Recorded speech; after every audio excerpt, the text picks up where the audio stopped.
There's a happy land of promise over in the great beyond, where the saints of earth shall soon their glory share, where the souls of men shall enter and live on forevermore. Everybody will be happy over there. Everybody will be happy over there.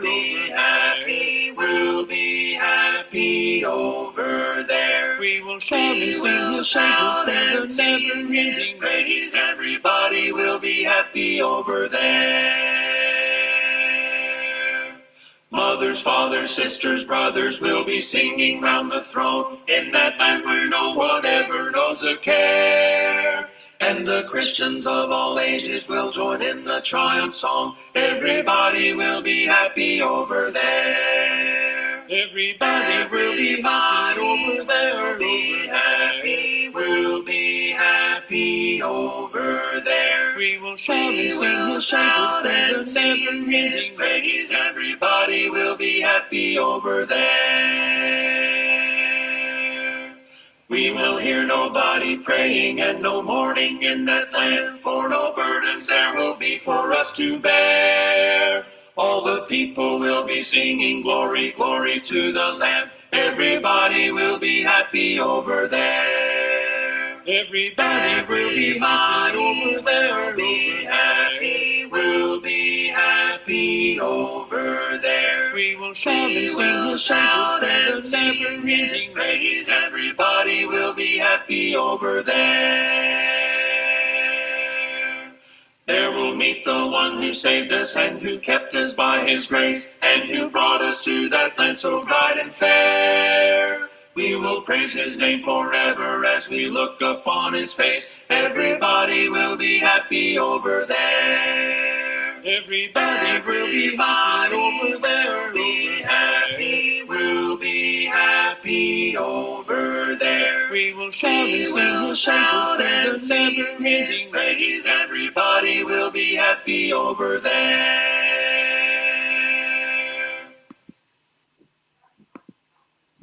Magandang gabi mga kapatid at mga kaibigan. Talagang po ay nasa ating ikawalo ng gabing pangangaral, 8 p.m. preaching. At tulad po ng ating ipinangako, ang ating pong pag-aaralan po ay sa ikatatlumputpitong kapitulo ng aklat ni Isaiah. Dito po sa Isaiah chapter 37. Alam po natin sa nakaraang kapitulo, may sinugo po ni Sennacherib ang kanyang pangunahing pinakamataas na pinuno ng kanyang hukbo, si Rabshakeh. Ang pangalan po ng titulo, Rabshakeh, at siya gumawa ng paraan para sirain ang kalooban ni Hezekiah at nagbalik loob kay Sennacherib. Sinugo rin po ni Hezekiah ang kanyang tatlo sa kanyang pangunahing katiwala at inutusan nila na huwag sila magsalita. At pagkatapos po ng pakikipagpulong nila kay Rabshakeh, ay sila po ay nalungkot dahil po sa panininang puri na ginawa ni Rabshakeh laban sa Diyos at sa kahihiyan na idinulot po ni Rabshakeh. So dito po sa Isaiah chapter 37, ipagpapatuloy po natin ang ating pag-aaral. Nang marinig ito ni Haring Hezekias, pinunit niya ang kanyang kasuotan at binalat ang sarili ng damit sako, pumasok sa bahay ng Panginoon. Dito po makita natin bakit pinunit ni Hezekias ang kanyang kasuotan at binalot ang sarili ng damit sako, sapagkat nalaman o napagtanto ni Hezekias ang kanyang pagkakamali, ang hindi niya pagtitiwala sa Diyos, kundi ang kanyang pagkikipag-alyansa sa Ehipto. Dahil po sa bagay na ito, sa sinabi po ni Rabshakeh, ay napahiya po ang Diyos. Napunta sa kaiyan ng Diyos sa mukha ng mga taga-Syria. Kaya po si Hezekiah po ay nalungkot. At pinunit niya ang kanyang kasuotan, at siya po ay nagdamit ng damit sako. Damit sako po ay damit ng pagluluksa. So, ibig sabihin, Ito yung nagpapakilala ng kalungkutan ng kaluluwa ni Ezekias dahil po dun sa sinabi ni Rabshakeh. Kaya po yung kanyang ginawa, siya po ay nagdamit ng parang pangluksa kanya. At siya po ay pumasok sa bahay ng Panginoon. In other words, kailangan niya siya po ay lumalapit sa Diyos upang humingi ng tulong sa Diyos dahil po sa kalagayan ng kanyang bayan sa harap po ng babala ng kaharian po ng Assyria sa pangunguna ni Sennacherib. Dito po sa pangalawang kronika, chapter 32, verse 7, si Hezekiah ay para bagang nagbigay ng kalakasan ng loob sa kanyang bayan at sinabi niya na hindi sila pababayaan ng Diyos. Ipasahin po natin sa pangalawang kronika, sa 32 kapitulo, dun po sa talatang 7. Second Chronicles chapter 32, dito po sa verse 7, ito po ang ating mababasa. Kayo magpakalakas at magpakatapang na mabuti. Huwag kayong matakot o manlupaypay sa harapan ng hari ng Assyria at sa lahat ng mga hukbong kasama niya sapagkat sa panig natin ay mayroong lalong dakila kaysa kanya. Ang nasa kanya isang kamay ng laman, ngunit kasama natin ng Panginoon nating Diyos na tutulong at lalaban sa ating mga pagkikipaglaban. At ang bayan ay nagtiwala mula sa mga salita ni Ezekias na hari ng Uda. Nung ito'y sabihin po ni Haring Ezekias sa bayan, hindi naman siya nakausap ng Diyos. In other words, walang salitang nagmula sa Diyos na nagsasabi na ililigtas niya ang bansang Juda. Pero ito po ay galing lang po sa pagtitiwala ng Diyos na ni Hezekiah sa Diyos. Itong sinabi ni Hezekiah sa mga tao ngayon ay parang bagang nasusubukan. Kung tunay nga lang sila ay tutulungan ng Diyos. Dito po sa ikalawang talata, at kanyang sinugo sina Elikiam, nakatiwala sa bahay, at si Seb na nakalihim, at ang nakatatandang mga pare na may suot na damit sako kay Isaias na propeta na anak ni Amos. So, ibig sabihin, ngayon po ay gusto makipag-usap ni Ezekias sa propeta Isaias. Dito rin po makita natin na mga sinugo ni Hezekiah, si Eliakim at si Sebna, sila rin po naging para bagang tagapagsalita niya sa harapan ni Rabshakeh kasama pa ng isa. At ang nakatatandang mga pare na may suot na damit sako kay Isaias na propeta na anak niya. Bakit sila nakadamit sako? Ang damit sako po ay isang damit ng pagluluksa. Katulad po ni Jacob, halimbawa po, bumalik tayo sa aklat po ng Genesis. Dito po sa aklat ng Genesis, sa chapter 37, verse 34, sa inaakala po ni Jacob na namatay na nga po si Jose.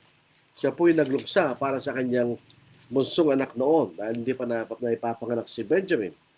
Pinunit ni Jacob ang kanyang mga suot at nilagyan niya ng damit sakong kanyang mga balakang at ipinagluksa ng maraming araw ang kanyang anak. So akala po ni Jacob, dahil pinakita po yung damit niya na may dugo, na si Jose pinatay at patay na. Kaya po siya nagluksa. Yun ang damit na kanyang isinuot bilang pagluluksa. Ito pong damit sako na ito ay para bagang ito ay ang bayan ng Juda ay nagluluksa dahil po sa kahihiyan at yung kawalang puri sa Diyos na sinabi Rabshakeh laban sa Diyos.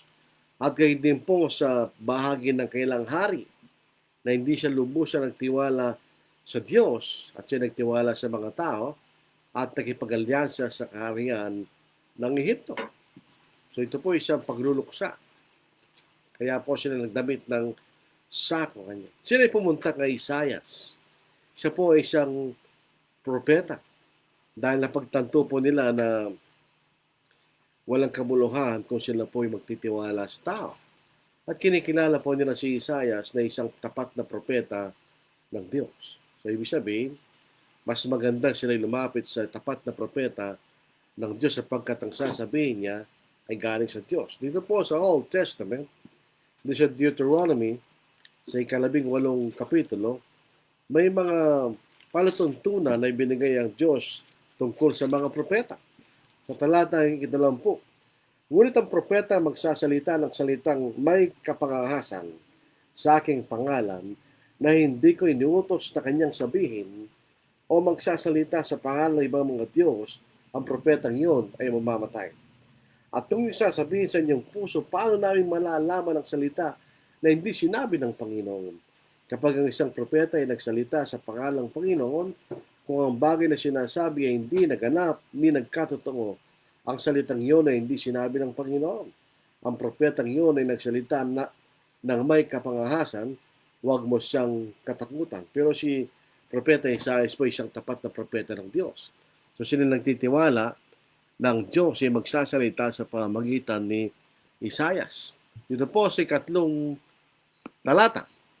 Sinabi nila sa kanya, ganito ang sabi ni Ezekias, ang araw na ito ay araw ng kalungkutan, ng pagsaway, ng kaihiyan, at ng kahihiyan ng mga anak ay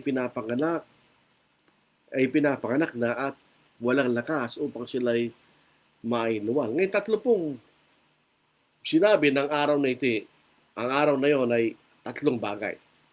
Excuse me, number 1, ito'y araw ng kalungkutan. Sa English po,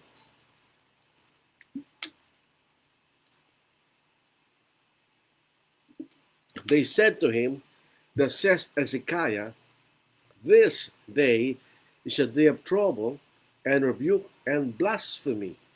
For the children have come to birth, but there is no strength to bring them forth. Ito po ay araw ng panganib o araw ng kalungkutan sapagkat ang bayan po ay natatakot sapagkat sila nasa delikadong kalagayan laban sa kaharian ng Assyria. In other words, wala silang sapat na lakas upang lumaban sa bansang Assyria. At napagtanto nila ng kaharian po ng Egypto ay hindi mapagkakatiwalaan sapagkat ito po ay mas mahinang kaharian kaysa kaharian ng Assyria. Ito rin po ay araw ng rebuke sa Ingles, rebuke sa Tagalog, araw ng pagsaway kanya. Sapagkat ang hari ay sinaway dahil wala siyang kakayahang ipagtanggol ang bayan. At ito'y araw ng kaihiyan. Sa Ingles, blasphemy. Bakit? Sapagkat si Rabshakeh ay para bagang ipinantay niya ang tunay na Diyos sa mga Diyos-Diyosan na mga bansang hindi naniniwala sa Diyos. Na para bagang ang tunay na Diyos ay parang isa lamang sa mga Diyos-Diyosan. Kaya ito po yung araw ng sinasabi dito, blasphemy, sa Tagalog, kaihiyan. Kaya so, minsan malayo po ang mga salin ng Ingles sa Tagalog. Ano po? Ang malapit lang po ito, pagsaway. A day of trouble and rebuke and blasphemy sa paningin po ng mga taong ito at lalo po ng bansang Judah. Sabi po rito, para bagang ang mga anak ay pinapanganak na at walang lakas upang sila'y mainuwal. Alam po ninyo, ang kondisyon ng bansa sa kanyang kakayang ipagtanggol ng kanyang sarili ay parang isang babae na buntis na manganganak na walang lakas. Yun po ay delikado, di ba? Maaaring kamatay ng nanay yun kung wala siyang lakas na ilalaban sa panganganak. Itong larawan po na ito ay naglalarawan ng isang malaking kahirapan sa pagtatanggol sa bansang Judah laban sa Assyria kanya. Pinakikita lamang ng Judah sa kanyang sarili ay hindi may pagtatanggol ang kanyang sarili. O mga mamamayan ng Judah sa kanilang sarili ay hindi na may pagtatanggol ang kanilang sarili sapagkat sila ay naaharap sa isang mabagsik at makapangyarihang kaaway at wala silang sariling kalakasan upang ipagtanggol ang kanilang sarili. Kaya ito yung nilalarawan sila sa isang babaeng nanganganak na walang lakas. Delikado po yun. Kaya nga po ang babae, pag may kakaedad na at siya, doon pa lamang siya nagdadalang tao, delikado po siya sapagkat wala na yung lakas ng kabataan upang mailawal ang kanya sanggol. So ito po ang larawan na makikita nating iniaambing ang bansang Juda sa harap po ng isang mapangpangapangyarihan at baksik na kaaway na walang iba kundi ang kaharian ng Assyria. Sa ikapat po, marahil na narinig ng Panginoon mong Diyos ang mga salita ni Rabshakeh na siyang sinugon ng kanyang Panginoon na hari ng Assyria upang hamakin ang buhay ng Diyos at sasawayin ang mga salita na narinig ng Panginoon mong Diyos. Kaya't ilakas mo ang iyong dalangin para sa nalabi na naiwan kanya.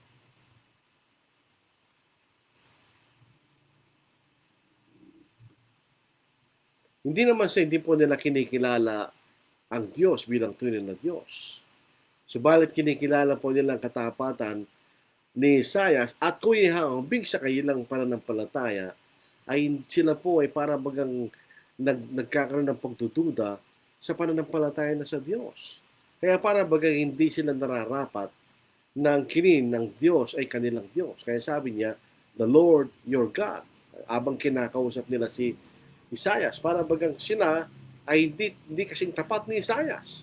Kaya hindi sila nararapat na ang kinin ng Diyos, ang tunay na Diyos bilang kanilang Diyos. Baka sakali sabi nila kaya Isaias ay pakikinggan ka ng Diyos kanya. Ngayon po makita natin, ang pag-asa po ay nasa sa Panginoong Diyos upang parusahan ang mga taga-Syria. Ibig sabihin, sa kanilang sarili, wala silang magagawa. Maniba lamang kung sila'y tulungan ng Diyos. Makikita natin. Sa ikalima, at ang ika-6, nang dumating kay Isaias ang lingkod ni Haring Ezekias, sinabi ni Isaias sa kanila, ganito ang inyong sasabihin sa inyong Panginoon. Ganito ang sabi ng Panginoon, huwag kang matakot sa mga salita na yung narinig na ginamit sa paglalapastangan sa akin ng mga lingkod ng Assyria. Narito ako'y maglalagay ng Espiritu sa kanya upang siya'y makarinig ng balita at bumalik sa kanyang sariling lupain at aking pababagsakin siya sa pamamagitan ng tabak ng kanyang sariling lupain. Sa ikapito, ako'y maglalagay ng Espiritu sa kanya upang siya makarinig ng balita at bumalik sa kanyang sariling lupain at aking pababagsakin siya sa pamamagitan ng tabak ng kanyang sariling lupain. So the servants of King Hezekiah came to Isaiah, and Isaiah said to them, Thus shall you say to your master, ibig sabihin si Hezekiah, Thus says the Lord, do not be afraid of the words which you have heard, with which the servants of the king of Assyria have blasphemed me.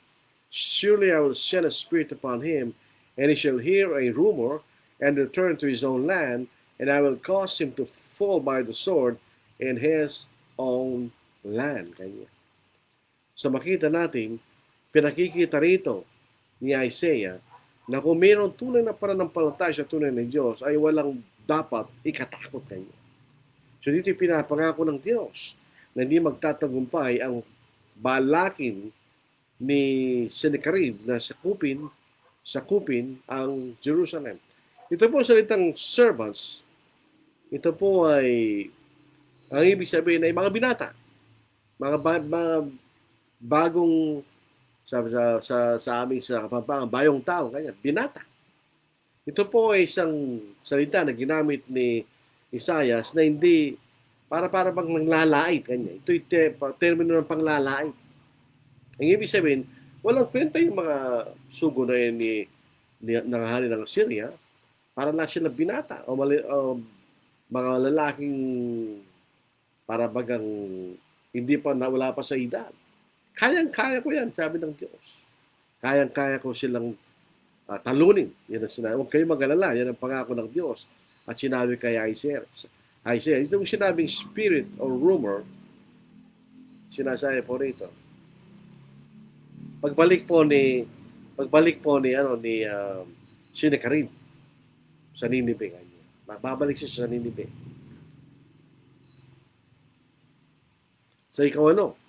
Sa gayon bumalik si Rabsakeh at natagpuan ang hari ng Assyria na nakikipagdigma laban sa Libna sapagkat nabalitaan niya na nilisan ng hari ang Lakish. Alam po ninyo, kung titingnan natin ng mapa, makikita natin itong mga bahay na ito ay nasa timog kanluran ng Jerusalem. At malapit lang po, kung Jerusalem po at Bethlehem ay 6 na milya lang, sa tansya po, titingnan sa mapa, ito yung mga 12 milya lang ang layo nila sa Jerusalem. So malapit lang sila, di ba? Ang lugar nila po ay malapit lang, ano po? Doon sa ang lugar po ng hari ng Assyria at saka si Rabshakeh. Sa verse 9, ngayon nabalita ng hari tungkol sa kay Tirhaka na hari ng Ethiopia, siya'y lumabas upang makipaglaban sa iyo. At ng kanyang marinig ito, ay siya nagpadala ng mga sugo kay Hezekias na sinasabi kanya. So dito po si Tirhaka, ang hari po ng Ethiopia, yung po ang kaharian po ng Kush. Hindi po yung Ethiopia sa panahon natin ngayon, ano po? Ito po yung dating kaharian po ng Kush. So, siya po yung nagpadala ng mensahe kay Hezekiah kanya. Nagpadala po siya ng sugo kay Hezekiah. Ito po sinasabi ng sugo na yon. Ito po, magsimula tayo sa ika-10, itong sugo, hanggang sa ika-14. Ito po ating mababasa. Ganito yung sasabihin kay Hezekias na hari sa Huda, huwag kang padaya sa iyong Diyos na iyong pinagtitiwalaan na sinasabing ang Jerusalem ay hindi mapapasakamay ng hari ng Syria. Narito na balitaan mo kung anong ginawa ng mga hari ng Syria sa lahat ng lupain. Nang mga yun ay winasak na lubos at maliligtas ka ba? Iniligtas ba sila ng mga Diyos ng mga bansa? Ang mga Diyos na nilipon ng aking mga magulang, gaya ng Goshen, ng Haran, ng Resheph, at ng mga anak ni Eden na nasa Telasar. Nasaan ang hari sa Hamat, ang hari ng Arpad, ang hari ng lungsod ng Sepharvaim, ang hari ng Hena o ang hari ng Iva. Tinanggap ni Hezekias ang sulat sa kamay ng mga sugo at binasa ito. Tumaon si Hezekiah sa bahay ng Panginoon at tinadlad ito sa harapan ng Panginoon. Ganyan. So ito po ay, kung titignan po natin, ang sinasaya po ni Tirhaka ay para pag-uulit lang yung sinabi ni Rabshakeh. So ito po isang paraan ni Sennacherib para mahikayat po si Hezekiah na siya po ay sumurrender na at hindi na lumaban sa digmaan sa dalawang direksyon. Sa direksyon po ng Ethiopia at sa direksyon po ng Assyria. So mahirapang magwagi si Hezekiah kung dalawang kalaban niya kanya. Pero sa pagkakataon na ito, hindi siya naniwala. At siya po ay nagkaroon ng matatag na paninindigan na sa pagkakataon na ito, sa iaasa sa kapangyarihan ng Diyos. So ito po makita natin sa ika-14 na talata. Ito po si Hezekiah po. Tinanggap ni Hezekias ang sulat sa kamay ng mga sugo at binasa ito. Tumahan si Hezekias sa bahay ng Panginoon at inadadlad ito sa harapan ng Panginoon. Ibig sabihin, ipinababatid ni Haring Hezekias ang sitwasyon sa Diyos. At dito po sa pagkakataon nito, siya nagtitiwala sa karunungan at kapangyarihan ng Diyos. Hindi po sa tao katulad po ng nakita natin na siya umasa sa hari ng Egypto. Sa ika-11 namang kapitulo, basahin po natin. Hanggang sa ika-16. Si Hezekias inanalangin sa Panginoon. O Panginoon na mukbo, Diyos ng Israel na nakaupo sa mga kerubin, ikaw ang Diyos, ikaw lamang at sa lahat ng mga kaharian sa lupa, ikaw ang gawa ng langit at lupa. Kanya. So dito po sa pagkakataon na ito, si Hezekias po ay nanalangin sa Diyos. Ang salita Panginoon ng mga the Lord of Hosts. Ito po ay isang titulo ng Diyos na nagpapakilala hindi lamang sa Diyos ng Israel, kundi siya po ay merong kapangyarihan sa lahat ng mga buhay, Panginoon ng mga hukbo, sa langit at sa lahat ng mga bansa. So makikita natin, ito ay nagpapakilala na kayang-kaya ng Diyos ang Assyria sapagkat isa lamang sa mga bansa na meron siyang kontrol. Kaya yun ang ibig sabihin ng Panginoon na mga hukbo niya. Sinasabi rito, iyaong nakaupo sa mga kerubin. Doon po sa templo, ang Ark of the Covenant, ito po'y natatakpan ng dalawang anyong na mga anghel, two angelic forms. So yun po makikita natin, inilalarawan lang po niya kanyang kalagayan na ang Diyos ay mas mataas kaysa sa lahat ng anghel. At inilalarawan siya na Diyos ng nakipagkatipan sa Israel. So ngayon, si Hezekiah ay nagtitiwala sa Diyos. You are God, you alone, of all the kingdoms of the earth. Makikita natin, ang ibig sabihin po nito, hindi naman sa isang persona lang. Sapagkat ang Diyos ay binubuo ng tatlo. Ang Ama, ang Anak, at ang Espiritu Santo. Ito po ay hindi ekspresyon na siya isang persona. Ang sinasabi lang niya, ikaw lang ang tunay na Diyos kanya. Ikaw ay higit sa lahat ng ibang mga Diyos. Doon po sa Psalm 95 verse 3, ito po ibinanggit ng nagsumulat doon sa awit na yan. So ibig sabihin, isa lamang ang tunay na Diyos. Hindi sinasabing yun ng Ama. Sapagkat alam po natin sa Biblia, ang Diyos ay isa nagkakaisang Diyos.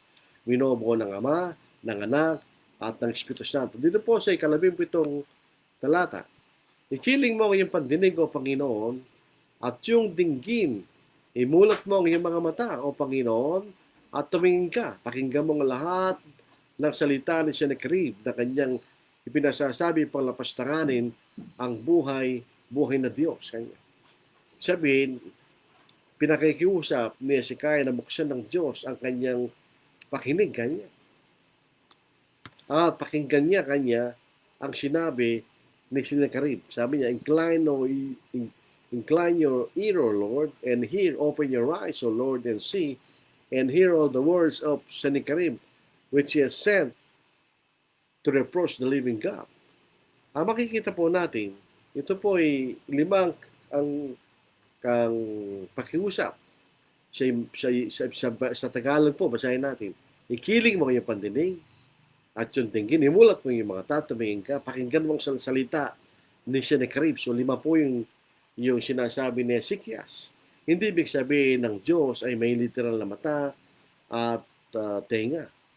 Ito po yung ginagamit lang para maunawaan natin ang sinasabi ng Diyos. Wala po siyang physical na tenga at mata. Wala po. Ito po isang figure of speech na tinatawag na anthropomorphism. Na ibig sabihin, nilalagay natin ang katangian ng tao at kanyang damdamin at sa Diyos na para bagang siya ay katulad natin. Pero ang Diyos po ay wala po siyang literal na mata at katulad po natin.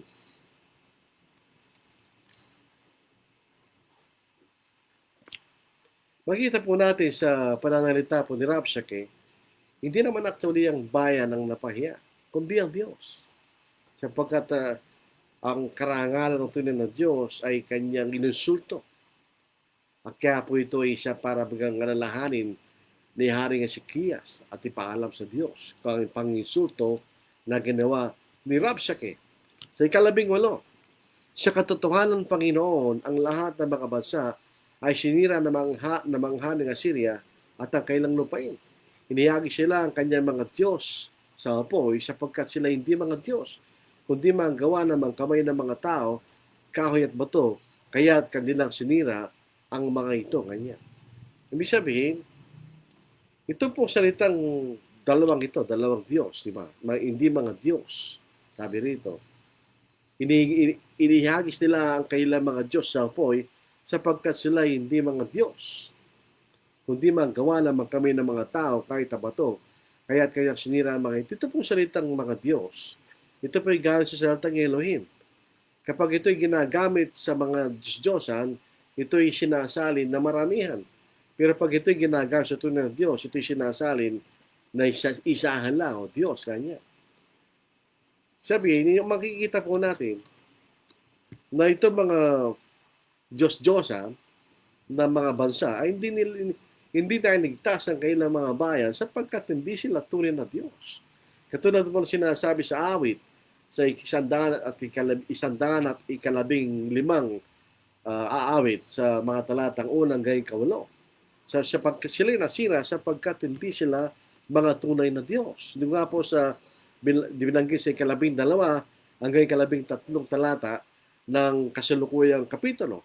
Have the gods of the nations delivered those whom my fathers have destroyed, Goshen and Haran and Resheph, and the people of Eden were in Telazar. Where's the king of Amath, the king of Arpad, and the king of the city of Sepharvaim, Hena, and Eva. Ito'y mga Diyos-Diyosan.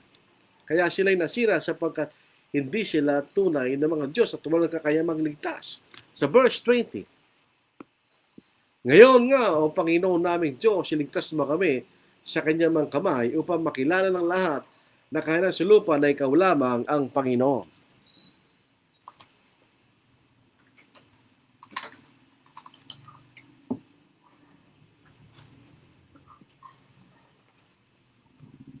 Dito po sa 20, o ngayon nga, Panginoon naming Diyos, ligtas mo kami sa kanyang mga kamay upang makilala ang lahat na kaya sa lupa na ikaw lamang ang Panginoon. Kanya. So, ibig sabihin, sinasabi ni Ezekias na siya lamang ang tunay na Diyos. Ngayon, si Ezekias po ay hindi na umaasa sa mga tao, kundi sa Diyos lang. Tanging Diyos lang kanyang inaasahan. Siya lamang ang maaaring makapagligtas sa Juda laban sa kanyang mga kaaway. Sa pagkakataon na ito, si Sennacherib at mga taga-Assyria. Dito po sa verse 21. Na magkagay nagsugo si Isaias na anak ni Amos kay Ezekias na nagsasabi, ganito ang sabi ng Panginoon, ang Diyos ng Israel, yamay ikaw nananalangin sa akin tungkol kay Sennacherib na hari ng Assyria. So siya ngayon, sapagkat si Isaias po ang propeta ng Diyos, ay nagsugo siya kay Hezekiah kanya. Ang sinabi raw ng Panginoon, sapagkat ikaw ay nanalangin sa akin laban sa hari ng Assyria, sabi po rito, sa makatwid, ang Diyos ay nagsalita kaysa pamagitan ng Isaias kay Hezekiah kanya. Ano po yun? Dito po sa pangalawang hari, chapter 19, verse 20, then Isaiah the son of Amos sent to Hezekiah, saying, thus says the Lord God of Israel, because you have prayed to me against Sennacherib, king of Assyria, I have heard. So ngayon, nakinig po ang Diyos kay Hezekiah kanya, ku'y nakinig kanya. Verse 22, ito ang sinabi ng Panginoon tungkol sa kanya. Hinamak ka na anak na dalaga ng Sion, tinawanan kanya. Iniling ng anak na babae ng Jerusalem ang kanyang ulo sa likod mo kanya. Ibig sabihin itong virgin, undefiled, untouched by a man, yung dalagang wala pa nakilalang tao, hindi po ito tumutukoy sa isang literal na babae, kundi sa Jerusalem. Anong ibig sabihin? Ito po ang ibig sabihin, hindi pa nasakop. Ang Jerusalem po ay birhen. Sa katotohanan, hindi pa ito naisakop kailanman. So, ibig sabihin, hindi ito masasakop ng Assyria o Sennacherib. Sa pamagitan po ni Sennacherib kanya. Sinasabi lang po ng Diyos kay Sennacherib na hindi, sinasabi ng Diyos na si Sennacherib ay hindi masasakop ang Jerusalem. At siya po ay, ang Diyos po ay tatawanan niya si Sennacherib habang siya babalik sa kanyang lungsod sa Nineveh. Siya pagtatawanan lang siya ng Diyos. At hindi niya masasakop ang Jerusalem. Sa verse 23, sino ang iyong inulupos na tinamak? Laban kanino mo'y tinaas ang iyong tinig at may pagmamalaking itinas mo yung mga mata? Laban nga sa banal ng Israel kanya. Sino kanya ang iyong ipinahiya at siniraan ng puri kanya, kundi ang Diyos. Sapagkat ang Diyos ay hindi siyang Diyos-Diyosan, kundi tunay na walang hanggang Diyos. Siya ang lumalang kay Sennacherib. At siya lang ang Diyos ay ginagamit lang niya si Sennacherib para parusahan ng kanyang bayan. Para walang karapatan si Rabshakeh na gano'n ang sabihin niya laban sa Diyos. Kanino niya tinaas ang kanyang boses at tiningin ng kanyang mga mata, kundi sa tunay na Diyos, sa banal ng Israel. So ito po ang makikita natin na pinahiya ni Rabshakeh. Sa verse 24 hanggang verse 27, sa pamagitan ng iyong mga lingkod ay hinamak mo ang Panginoon. At sinabi mo sa pamagitan ng marami kong karwahe, nakahawak ako sa tuktok ng mga bundok, sa pinakamalayong bahagi ng Lebanon, aking pinutol ang matatay na sentro niyon, ang mga piling sipres niyon, ako'y dumating sa pinakatuktok na kataasan na pinakamakapal na gubat. Ako'y umukay ng balon at uminom ng tubig at aking tunuyo ang lahat na mailog sa Ehipto sa pamagitan ng talampakan ng aking mga paa. Hindi mo ba nabalitaan na yon ay aking ipinasya noon pa, aking ipinanukala noong mga nakarang panahon. Ngayon, aking pinapangyari na maganap at mangyayaring iyong gibayin ng mga pader na lungsod upang maging mga nakagong bunton. Kaya ang kailang mga mamayan ay kulang sa lakas ng lulupaypay at pahiya. Sila'y naging parang damo sa bukid at tulad sa sariwang gulayin, parang damo sa mga bubungan na natuyo sa bago pa tumubo kanya. Ang mga talatang ito po ay nagpapakilala sa pagyayabang ni Sennacherib kung anong ginawa niya sa mga bansa. Ito po ay paglalarawan ng nagpapakita ng kanilang masiding kalupitan na ginawa nila sa mga bansa na kailang sinahog kanya. Ayon po sa kasaysayan, wala nang kasing lupit. Walang mas higit pa sa lupit at kawalan ng kaawa ng mga taga-Syria. Tinatawag sila sa kasaysayan na maninira or breakers, makita natin. Pero hindi nalalaman ng Syria na ginagamit lang siya ng Diyos upang kanyang parusahan ng kanyang bayan. Tulad po na nabasa natin sa Isaiah chapter 10, 5-7. Gagamitin lang siya ng Panginoon at pagkatapos na ang kanyang layunin sa Syria, ang Assyria naman ang kanyang parurusahan. 28, 29. Nagluloko po itong electric pang sa tabi ko. Nalalaman ko ang iyong pagupo at ang iyong paglabas at ang iyong pagpasok at ang iyong galit laban sa akin. Dahil sa iyong galit laban sa akin at ang iyong kapalaluan ay nakarating sa aking mga pandinig. Ilalagay ko aking kawit sa iyong ilong at aking pamingkaw sa iyong bibig at pababalikin kita sa daan na iyong pinanggalingan. But I know your dwelling place, your going out and your coming in, and your rage against me, because your rage against me and your tumult have come up to my ears. Therefore I'll put my hook in your nose and my bridle in your lips, and I will turn you back by the way which you came. So, kilala niya ang si Sennacherib. Siyempre, siya po ay Diyos. Alam niya ang kanyang buong buhay, ang bawat ginagawa niya, ang bawat kilos niya, kanya. At siyempre, higit sa lahat, ang kanyang galit at ang kanyang matinding galit laban sa Diyos. Alam ng Diyos yun. Kay Sennacherib. Sabi niya, maglalagay siya, dito po sa Tagalog, maglalagay siya ng kawit sa kanyang ilong at pamingkaw sa kanyang bibig. Kanya. Ito, alam po ninyo, ito mismo ang ginagamit ng mga taga-Syria sa mga kanilang nagiging mga alipin dahil sa digmaan. So baka nilalagyan nilang dito kabit sa ilong at pamingkaw sa bibig para silang ginagawang mga hayop. Yun ang kailang palatandaan ng kailang kalupitan. Pero yun ang gagawin ng Diyos. Laban din sa Syria. Kung paano ginagawa ng mga Syria, Sennacherib, sa kanilang mga naging alipin, gayon din ang gagawin ng Diyos kay Sennacherib, pabalik sa Nineveh. Sabi siya, magbabalik at magbabalik si Sennacherib sa Nineveh. Sa verse 30. Ito po hanggang verse 37, 38. So, meron pa po tayong 8 kapitulo. hanggang 31, 30. Ito ang nagiging tanda sa iyo. Sa taong ito, kainin ninyo ang tumutubo sa kanyang sarili, at sa ikalawang taon ay kung ano ang tutubo doon, at sa ikatlong taon kayo mag-aasik at magani, at magtanim ng umbasan at kumain ng bunga niyo kanya. Ito po yung pong remnant dito ay yung mga natira dahil sa digmaan. Tandaan po na, dapat malaman po natin ang kahulugan ayon sa konteksto. Ito yung remnant dahil sinako po ni Assyria, ng Assyria ang mga bansa sa Juda, maliban lang po sa Jerusalem. So marami nang namatay sa mga Hudyo. So meron yung mga matitira kanya.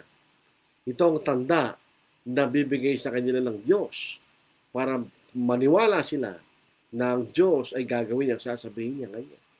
Yung po natira ay magkakaroon ng pagkain hanggat magapi si Sennacherib kanya. On the third day, magagapi kanya. Babalik na sila sa dati nilang pamumuhay, sila ay magtatanim at sila ay mag-aani. So isabi, sa gitna po ng kaguluhan na gawa ni Sennacherib, sila ay magkakaroon ng pagkain, yung kakaunting na labi dahil sa digmaan. 31, 32. At ang nakaligtas na nalabis ang bayan ni Judah ay muling mag-uugat pa ilalim at magbubunga pa itaas. Sapagkat sa Jerusalem ay lalabas ang nalabi at mula sa bundok ng Sion ang ipangkat ng naligtas. Isasagawa ko ito sa sagisag ng Panginoon na maukbo. And the remnant who have escaped of the house of Judah shall again take root downward and bear fruit upward. For out of Jerusalem shall go a remnant. And those who escape from Mount Zion, the seal of the Lord of hosts, will do this. Ibig sabihin, hindi lamang po yung magkakaroon sila ng sapat na pagkain at babalik sila sa pagtatanim at pag-aani, kundi rin yung pong kakaunting natira, sila rin po ay dadami.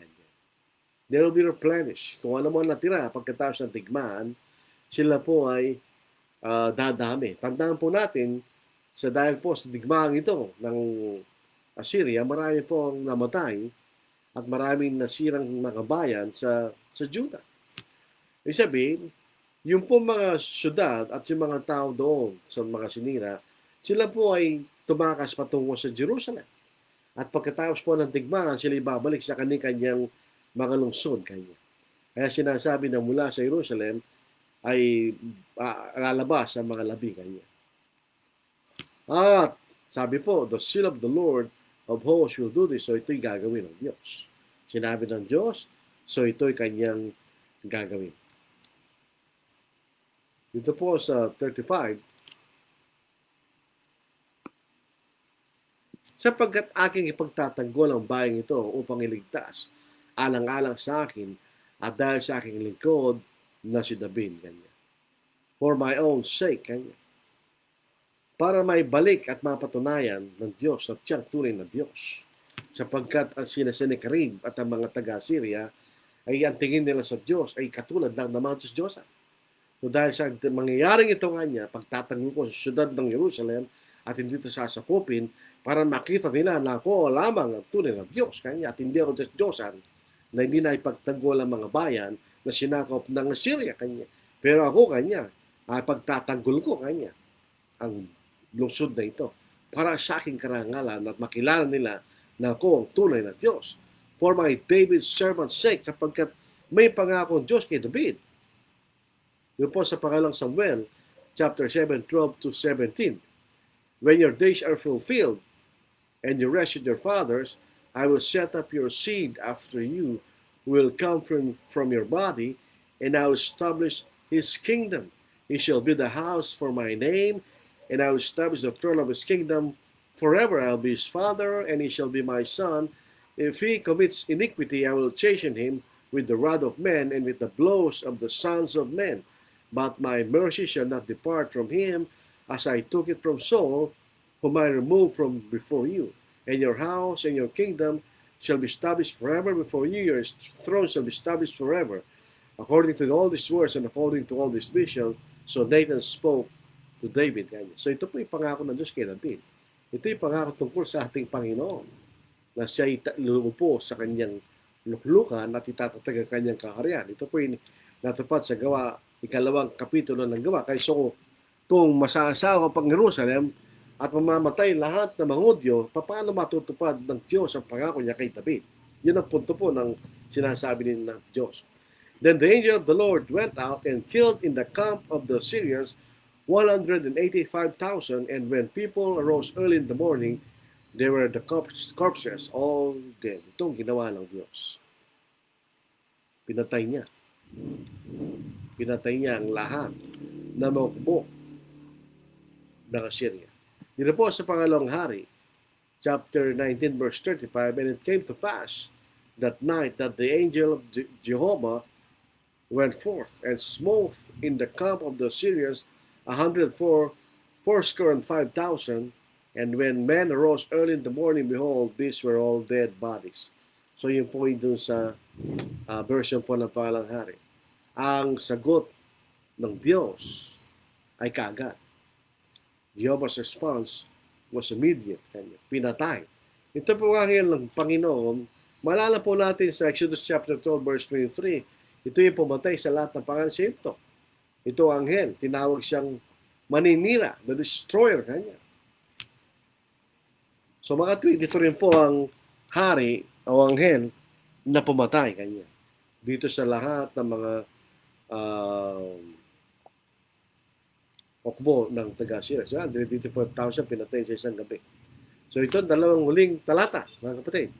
So, Sennacherib, king of Assyria, departed and went away, returned home, and remained at Nineveh. Now, it came to pass, as he was worshipping in the house of Nisroch, his god, that his sons Adramelech and Sherezer struck him down with the sword, and they escaped into the land of Ararat. Then Esarhaddon, his son, reigned in his place. Ito po ang pangyaring ito po ay nangyari noong 681 BC. O 20 years pagkatapos ng pangyayari sa kapitulong ito. Pero ito po ay makikita natin, walang problema yon sapagkat ang nakalagay, now it came to pass. So, siyempre siya, lumipas ang panahon. Ganyan. So, after 20 years, yun ang nangyari kay Sennacherib. Siya'y namatay bilang hari ng Assyria. Later on, ang kaharian po ng Assyria ay giniba ng mga taga-Babylon. So, ito po ang ating paksa sa gabing ito. Hindi mo makita nyo ang pang-insulto. Nakainit dito kasi nasira ito. Ito po ang aking electric fan ay digital, pero nasira ang nasira siguro yung digital. So makikita po natin, ganun po ang kapangyarihan ng tunay na Diyos. Hindi ka pwedeng lumabas sa Diyos at ikaw ay magtatagumpay, mga kapatid. Teka muna, mga kapatid.